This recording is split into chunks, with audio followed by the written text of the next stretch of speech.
So let's go through that hand stick sequence, breaking it down piece by piece. I'll ask you, do you feel like you're in hypnosis right now? Well, they'll get you coming up. Then you wind your left hand. I need you to just place your right hand on the left table. And you pop your left hand out the way down the leg. Okay, so what you're seeing here are the first steps in setting up the loop after I've set the big frame around it, the big because and everything. Now you don't see that, I've already explained that that's not on this video, but I will be talking about that later. The first thing I've asked is, do you feel like you're in a hypnotic trance now? Now part of the reason I've asked that is because I was filming for this very purpose, for this hypnosis without trance purpose, but at the same time it's still an indirect suggestion, it's still seeding that idea of hypnosis. Even though I'm getting a no, it's putting that idea in. Do you feel like you're in a hypnotic trance now? No. The next thing I'm doing is asking the question, are you right or left-handed? Now this seems like a little bit of, it's not really important, it doesn't matter whether they're right or left-handed. But I am asking the question to engage the person and also to suggest there's a significance there. If they believe there's a significance there, then that can start to play into the belief set that something is going on now. People are meaning makers, so they will attach meaning to that. And it attaches gravity to the process by asking a question like that. I'm then asking him to place his hand flat on the table and place the other hand out the way. Now, in part this is a procedural instruction, it's not a suggestion, it's an instruction, it's a procedural instruction that sets up what I'm going to do, but I'm also watching as this takes place to see how responsive the subject is. So I'm looking for a sort of compliance there with my request without any kind of hesitation. What I'd like for you to do is just pick a point in your hand so you can look at it. You can allow your focus to be fully absorbed.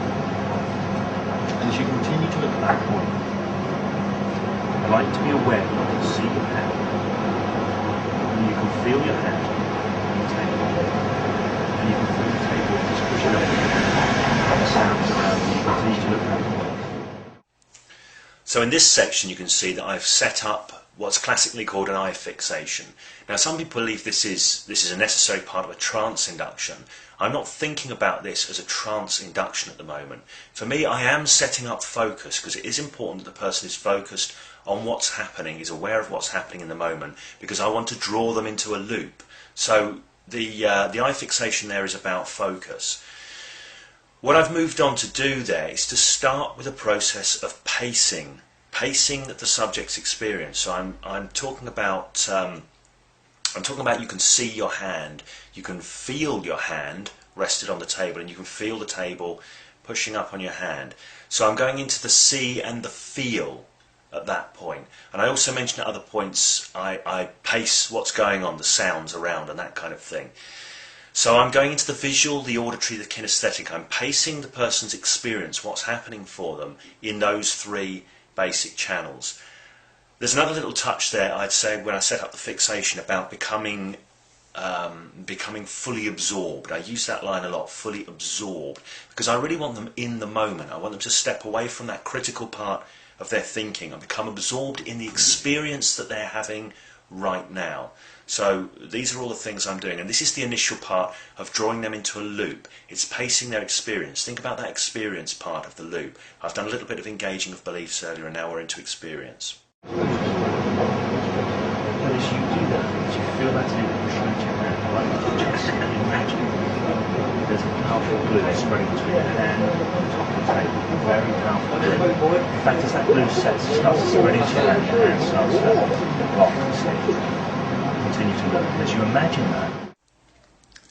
So now, having paced experience, I'm starting to engage imagination. I'm encouraging a continual focus. So I've talked more about being absorbed and continuing to look. I'm doing more pacing. I'm using the pacing kind of language. And as this happens, this happens. As you continue to be aware of this, this happens. But I'm engaging the imagination, so I'm bringing in a concept, a metaphor. I'm talking about glue spreading between the hand and the table. And I'm talking about that glue sinking into the hand. I'm creating a vivid imaginary experience. I'm leading the person on a little imaginary journey at that point. So as their experience starts to shift, listen to the language, and as this happens, you can do this kind of language is going on. It's pacing and leading language. We'll go into more detail on that at another point. Do you imagine that now? What's more stuck, your fingers or your palm? Now I've said, as you imagine that now, what's more stuck, your fingers or your palm? Notice there how I'm shifting from imagination into reality. As you imagine that, what is more stuck, your fingers or your palm? So I'm making a step there. Now, I'm doing it in such a way that it's a smooth transition from imagination to reality. I don't want the subject to consciously notice that change. It's like we've been imagining something and now I'm slipping across to talking as if that's really happening without flagging that in any way.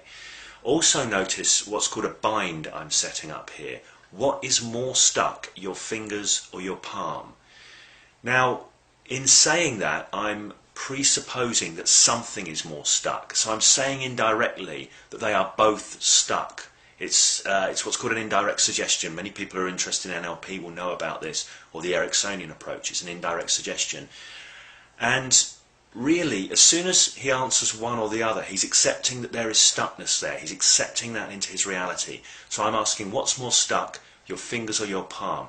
I don't mind which one he says is more stuck. It could be the fingers or the palm. But I know when I get that answer, I'm getting a key piece of feedback that that person has now stepped into that loop fully. They're in that reality because one of those things is more stuck. There is stuckness there. It's happening. Notice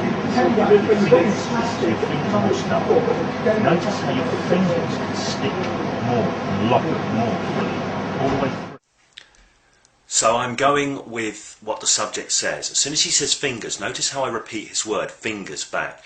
Whenever a client or a subject describes their experience in any way or says anything, I'll always parrot it back, and it's refocusing them on the very thing they've just described or the very thing they've just noticed. So it's drawing them in, keeping them in that loop.